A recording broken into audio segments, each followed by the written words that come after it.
gjatë fushatës elektorale udhëtova disa qindra kilometra nëpër Shqipëri dhe takova disa dhjetra njerëz të ndryshëm.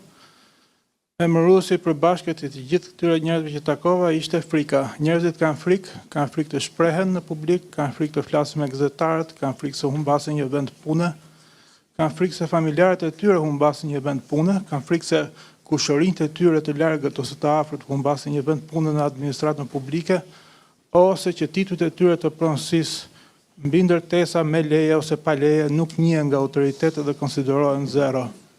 A mendoni se kjo është përputhje me kartën e Kopenhagenit për zgjedhje të lira dhe të ndershme? Kjo ishte pyetja e parë.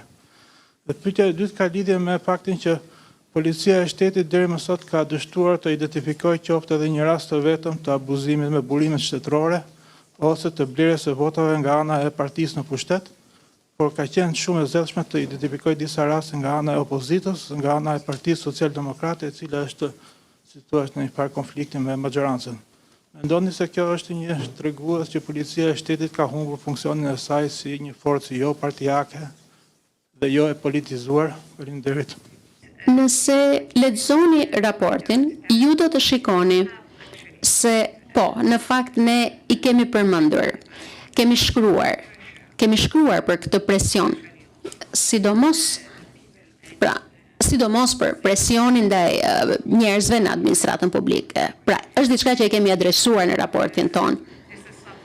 Kjo është diçka që përmendim si anë negative të asaj çka kemi parë e çka kemi dëgjuar nga bashkëbiseduesit.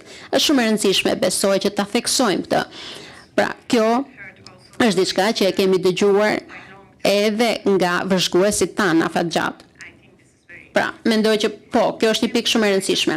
Së dyti, më duhet të them se unë në fakt nuk ndihem e sigurt të themi që të flas pra për policinë. E vetmja gjë që mund të them është që gjatë takimeve që kemi pasur me prokurorinë e përgjithshme apo me SPAK-un,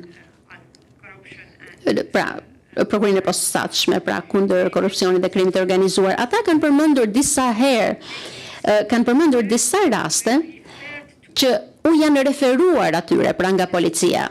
Kjo është e vetmja gjë që mund të them, por nuk e di, ndoshta dhe kolegë të tjerë mund të kenë një përgjigje mbase më të detajuar, por ky është informacioni që kemi.